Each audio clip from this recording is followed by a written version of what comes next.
e magnésio. O hidrogênio, hélio, amônia, metano, gelos de amônia e de água se concentraram em regiões mais distantes do Sol, dando origem a planetas como Saturno e Júpiter e suas atmosferas. Vamos falar um pouco sobre cada um dos planetas para compreender melhor essas diferenças. Começando pelos planetas interiores, Mercúrio e Vênus, que são aqueles planetas que têm órbita entre a Terra e o Sol. Eles podem ser observados sempre antes do nascer do Sol ou logo após o seu ocaso. Isso é fácil de entender. Mercúrio e Vênus têm órbitas entre a Terra e o Sol. Então nós precisamos sempre olhar na direção do Sol para observar esses dois planetas.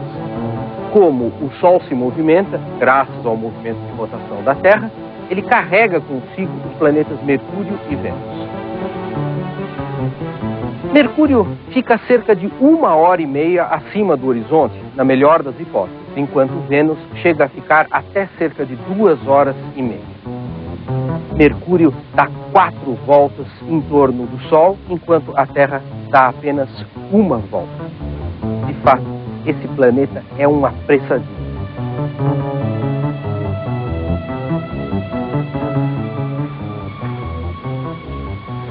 Essa imagem é o resultado de uma montagem de várias fotografias tiradas pela sonda norte-americana Mariner 10, quando de sua passagem pelo planeta Mercúrio em 1974. Parece a Lua, não? Os instrumentos da Mariner 10 confirmaram algumas previsões de que havia um campo magnético em torno do planeta Mercúrio e uma tênue atmosfera, resultado da ação do próprio vento solar e de gases que saem do planeta. Mas como o Mercúrio tem um campo gravitacional muito baixo, esses gases não conseguem ficar retidos em torno de sua superfície.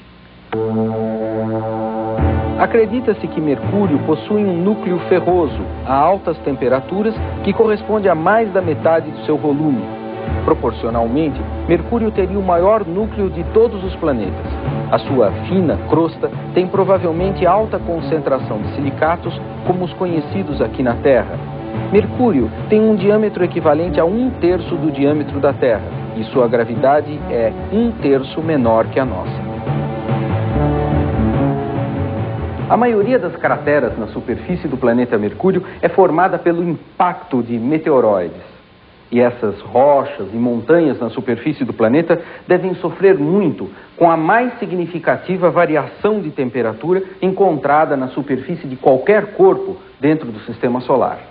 São aproximadamente 650 graus de variação de temperatura entre a face iluminada de Mercúrio, que chega a 460 graus acima de zero, e a região não iluminada, que chega a 180 graus abaixo de zero.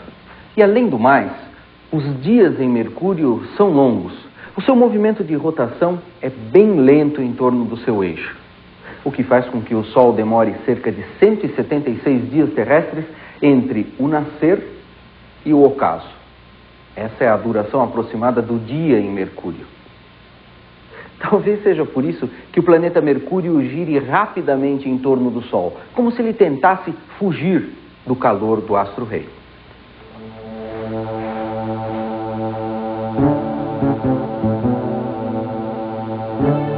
E aí está a Vênus, estrela d'alva ou estrela matutina, também conhecida como estrela vespertina, depende da posição em que nós estamos observando esse planeta no céu.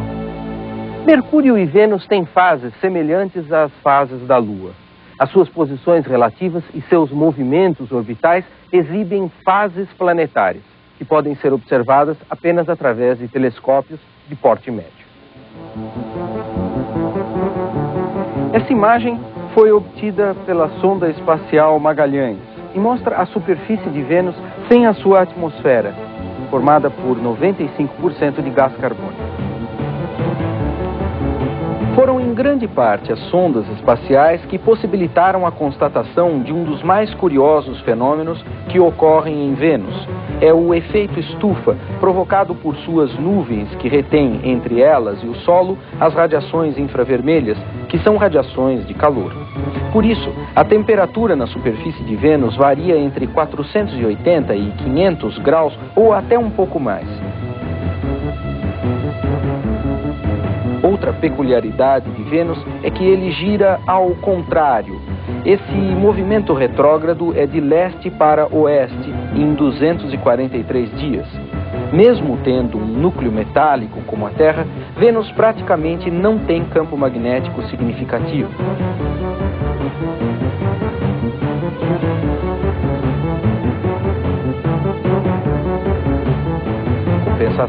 As nuvens de gás carbônico e ácido sulfúrico viajam a mais de 350 km por hora de leste para oeste, em torno do planeta, gerando esse aspecto azul com manchas brancas.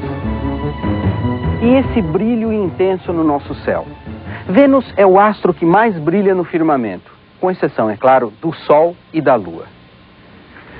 Marte já não brilha tanto quanto Vênus, mas a sua coloração avermelhada despertou muita curiosidade e criou polêmica. Marcianos verdes invadiram o planeta Terra na imaginação de H.G. Wells e na narração de Orson Welles. Civilizações marcianas, há milênios atrás, construíram canais, esculturas e pirâmides para serem adoradas a milhares de quilômetros do planeta vermelho. Há muita gente que acha que as sondas espaciais foram enviadas a Marte só por causa disso. Essa daqui é uma das milhares de fotos que foram obtidas a partir das sondas espaciais Viking, lançadas daqui da Terra em 1975. Elas eram constituídas de duas partes, uma orbital, que fazia imagens gerais do planeta, e um outro módulo que desceu à superfície do planeta vermelho para coletar amostras e tirar fotos de detalhes. Marte é um planeta terrestre, com metade do diâmetro da Terra. A maior parte de sua superfície se assemelha a um grande deserto enferrujado. A fina poeira sobe com os fortes ventos, dando um tom salmão ao céu de boa parte do planeta. Marte possui calotas polares formadas por gelo e gás carbônico, que nos verões marcianos sublimam, passando direto do estado gasoso e formando as tênues nuvens que recobrem parte do planeta.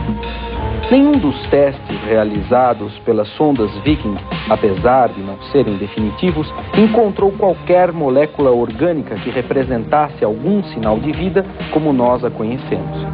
Também não é fácil a convivência com a temperatura que varia entre mais 22 graus centígrados e menos 73 graus centígrados.